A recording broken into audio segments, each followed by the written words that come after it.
Oui, les opérations de secours ont été suspendues à ma demande à 20h45, puisque les opérations d'élitreuillage couplées avec des opérations aéronautiques sont extraordinairement complexes. On peut faire voler la nuit des hélicoptères, mais on ne peut pas faire d'opération d'élitreuillage lorsqu'il fait nuit. En tout cas, ça comporte des risques démesurés.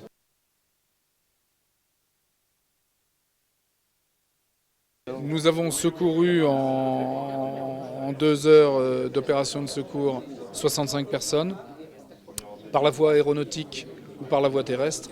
Il reste actuellement 45 personnes là-haut, à 3600 mètres, qui vont donc passer la nuit en altitude. Mais fort heureusement, nous avons réussi, avec le concours de nos amis italiens, à élitreuiller des secouristes français et italiens qui vont accompagner dans toute la mesure du possible les personnes qui restent là-haut. Nous serons évidemment toute la nuit très attentifs à ces personnes.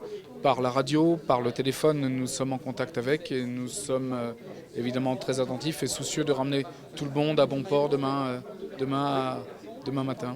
C'est une opération de secours qui est hors norme. Elle est hors norme par le volume de personnes à secourir. On secourt rarement 110 personnes d'un coup en haute montagne.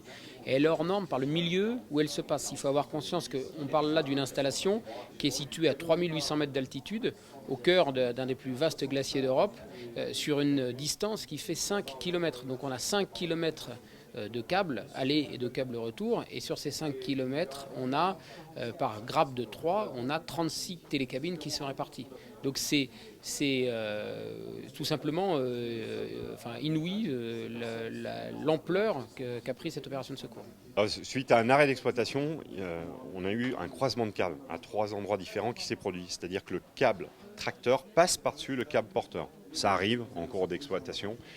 Il y a une procédure pour y remédier. On tire avec le moteur en marche arrière. Ça a fonctionné aux 2 endroits différents, malheureusement pas au 3e.